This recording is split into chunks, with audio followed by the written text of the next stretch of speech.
শ্রীয়তিরাজায় বিবেকানন্দসূরয়ে সচ্চিৎসুখস্বরূপায় স্বামিনে তাপহারিণে। পূজনীয়া ভগিনী নিবেদিতার রচনা স্বামীজিকে যেরূপ দেখিয়াছি গ্রন্থ থেকে পাঠ। অনুবাদক পূজনীয় স্বামী মাধবানন্দজি মহারাজ। পৃষ্ঠা সংখ্যা 228। সমাধি।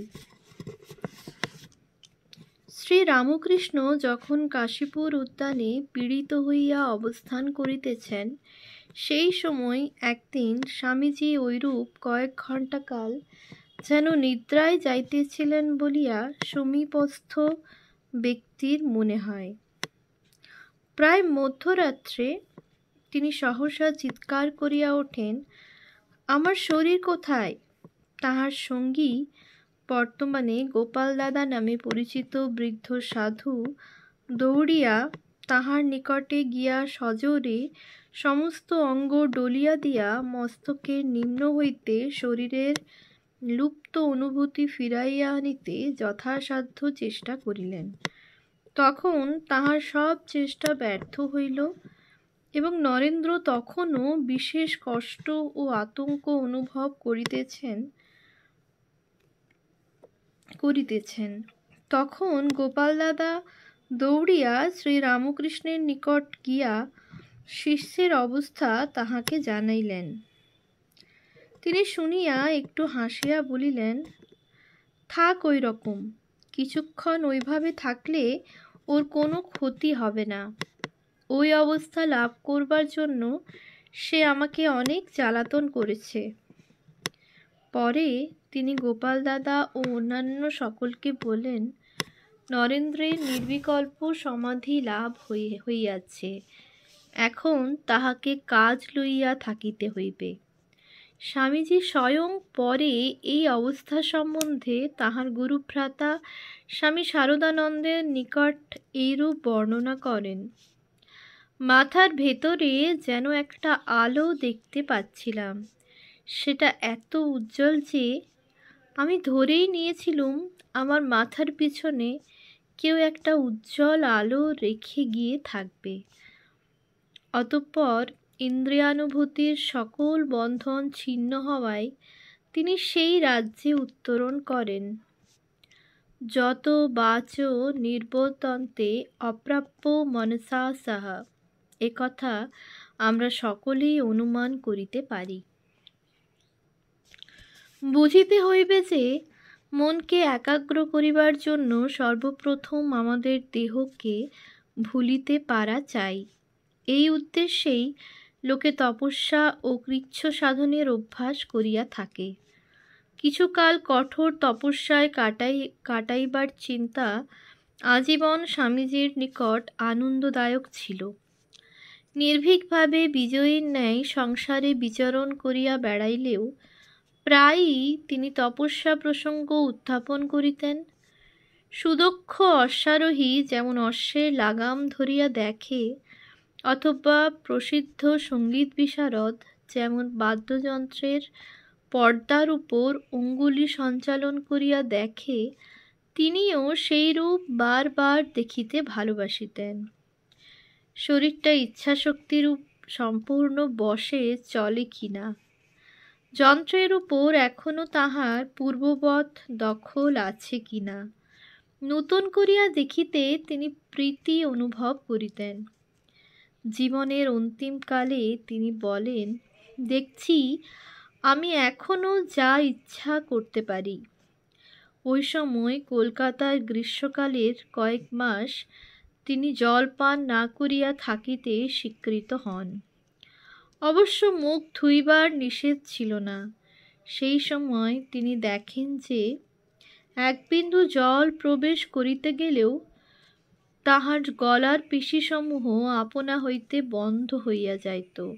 সুতরাং ইচ্ছা করিলেও তিনি জল পান করিতে পারিতেন না। কোনো ব্রত উপলক্ষে যখন তিনি উপবাস করিতেন, তখন তাহার নিকট অবস্থানকালে অপরেরও খাদ্য সামগ্রী অনাবশ্যক বোধ হইত, এবং চেষ্টা করিয়াও ওই বিষয়ে রুচি হইত না। একটি ঘটনার কথা আমি এইরূপ শুনিয়াছি যে, তিনি বসিয়াছিলেন এবং তাহার চারিপার্শ্বে উপবিষ্ট কয়েকজন ব্যক্তি তর্ক বিতর্ক করিতেছিল। মনে হইতেছিল ওই সকল কথা তিনি শুনিতেছেন না। হঠাৎ তাহার হস্তস্থিত একটি শূন্য কাঁচের গ্লাস মাটিতে নিক্ষিপ্ত হইয়া চূর্ণ হইয়া গেল। ওই তর্কে তাহার যে কষ্টবোধ হইতেছিল, ওইটুকুই তাহার নিদর্শন। যে কঠোর সাধনার দ্বারা এই আত্মসংযম শক্তি বিকাশ লাভ করিয়াছে, তাহা হৃদয়ঙ্গম করা সহজ নহে। হয়তো কত ঘণ্টা পূজা ও ধ্যানে অতিবাহিত হইয়াছে, কতক্ষণ ধরিয়া একদৃষ্টে তাকাইয়া থাকিতে হইয়াছে, এবং দীর্ঘকাল আহার ও নিদ্রা পরিত্যাগ করিতে হইয়াছে। সেই শক্ত ব্যাপারে বস্তুত এক সময়ে 25 দিন ধরিয়া তিনি 24 ঘণ্টার মধ্যে মাত্র আধ ঘণ্টা নিদ্রা যাইতেন। আবার এই অর্ধ ঘণ্টা নিদ্রা হইতেও তিনি নিজেই জাগিয়া উঠিতেন। সম্ভবত ইহার পর নিদ্রা আর কখনো তাহাকে পীড়াপিড়ি করিতে বা বহুক্ষণ ধরিয়া রাখিতে পারে নাই। তাহার যোগীর চক্ষু ছিল। বাল্যকালে যখন তিনি গঙ্গাবক্ষে শ্রীযুক্ত দেবেন্দ্রনাথ ঠাকুরের বজ্রায় উঠিয়া তাহাকে প্রশ্ন করেন, মহাশয়, আপনি কি ঈশ্বরকে দেখেছেন? তখন তিনি তাহাকে একথা বলেন। যোগীর চক্ষু কদাপি সম্পূর্ণরূপে মুদ্রিত হয় না, এবং সূর্যোদয় হইবা মাত্র একেবারে উন্মীলিত হইয়া যায়, ইহাই প্রবাদ। পাশ্চাত্যে যাহারা তাহার সহিত এক গৃহে অবস্থান করিতেন, তাহারা শুনিতে পাইতেন, রাত্রি শেষে স্নান করিবার সময় তিনি পরব্রহ্ম অথবা ওই জাতীয় কোনো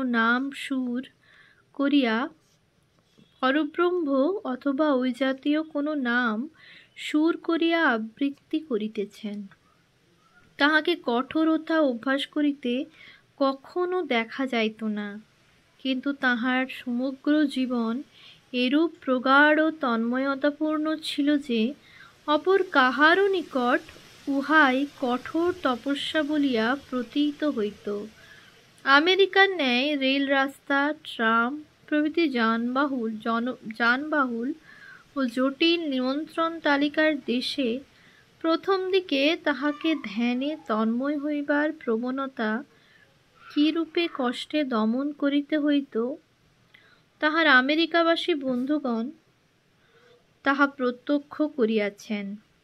তাহাকে স্বগৃহে আমন্ত্রণকারী জনৈক ভারতবাসী বলেন, ধ্যান করতে বসলে 10 মিনিট যেতে না যেতেই তিনি বাহ্য জ্ঞান শূন্য হয়ে পড়তেন, যদিও তাঁর শরীর মশায় ছেয়ে যেত। এই অভ্যাস তাহাকে দমন করিতে হইত। প্রথম দিকে লোকে হয়তো রাস্তার অপর প্রান্তে অপেক্ষারত, এদিকে তিনি গভীর চিন্তায় নিমগ্ন, বাহ্য জ্ঞান শূন্য। ইহাতে তিনি বিশেষ লজ্জিত হইতেন। একবার নিউ ইয়র্কে একটি ক্লাসে তিনি ধ্যান শিক্ষা দিতেছেন।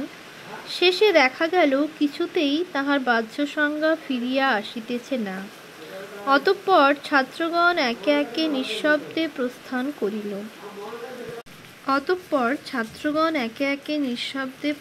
করিল।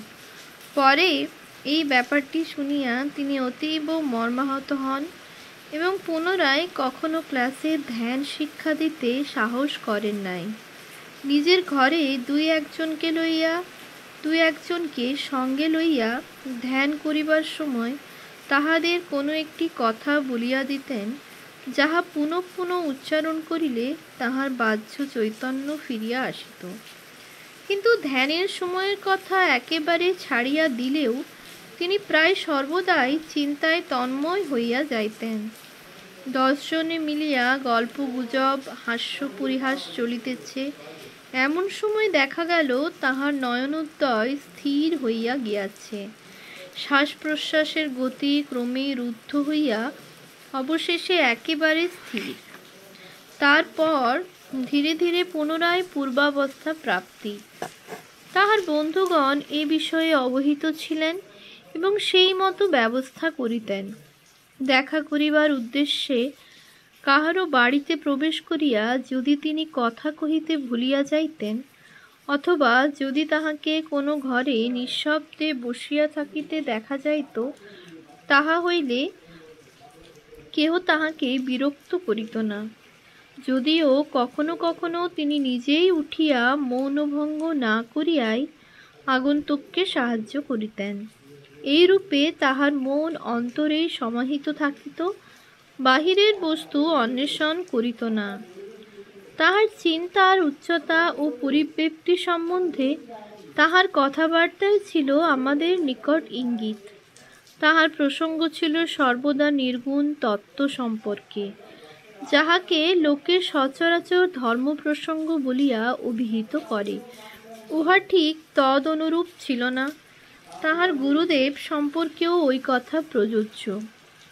অনেক সময়ই প্রসঙ্গের বিষয় ছিল ঐহিক, কিন্তু উহার পরিধি ছিল অতি বিস্তৃত, যাহার মধ্যে কদাপি কোনো নীচতা, সংকীর্ণতা বা ক্ষুদ্রতা থাকিত না। কোথাও সহানুভূতি সংকোচ প্রাপ্ত হইত না। এমনকি তাহার বিরুদ্ধ সমালোচনাও মনে হইত কেবল সংজ্ঞা নির্দেশক ও বিশ্লেষণমূলক। কোনো প্রকার বিদ্বেষ বা ক্রোধ উহাতে থাকিত না। নিজের সম্বন্ধে তিনি একদিন বলেন, আমি একজন অবতারের পর্যন্ত বিরুদ্ধ সমালোচনা করিতে পারি, অথচ তার দ্বারা তাঁর প্রতি আমার ভালোবাসা বিন্দুমাত্র হ্রাস পাবে না।